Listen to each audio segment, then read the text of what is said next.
ராகு 7ஆம் பாவம். இங்க ராகுனோட ஆட்டம் ஆரம்பம். எப்படி அப்படின்னா, குருனோட பார்வை இருக்காது. இப்ப கணவன் சிம்மமா இருந்தா மனைவி சொல்லுவாங்க, என்னோட அறிவுக்கும், என்னோட அழகுக்கும், என்னோட திறமைக்கும் என்ன அமெரிக்கால பொண்ணு கேட்டாங்க, ஆஸ்திரேலியால பொண்ணு கேட்டாங்க.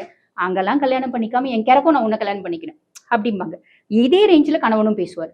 அப்ப நமக்கு தெரியும், இவங்கள யாருமே கடைசி வரைக்கும் வந்து பார்த்தீங்கன்னா, பார்த்தே இருந்திருக்க மாட்டாங்க. நம்ம தான் ஏமாந்து போய் கல்யாணம் பண்ணியிருந்திருப்போம் அப்படின்னு.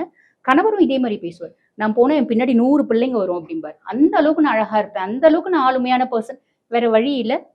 வெள்ளக்காக்கா பறக்குதுன்னா, ஆமா வெள்ளக்காக்கா அப்படின்னு சொல்லிக்கினாங்க அப்படின்னா, ஃபேமிலில வந்து ஒரு காம்ப்ளிகேஷன் கிடையாது. இல்லன்னா ராகு வந்து பாருங்க, ஃபேமிலில கணவன் மனைவியிடையே ஒரு விரிசல் அப்படின்றத ஏற்படுத்தணும். இதே மாரி தான் வந்து பார்த்தீங்கன்னா, பிசினஸ் பார்ட்னர்ஸும்.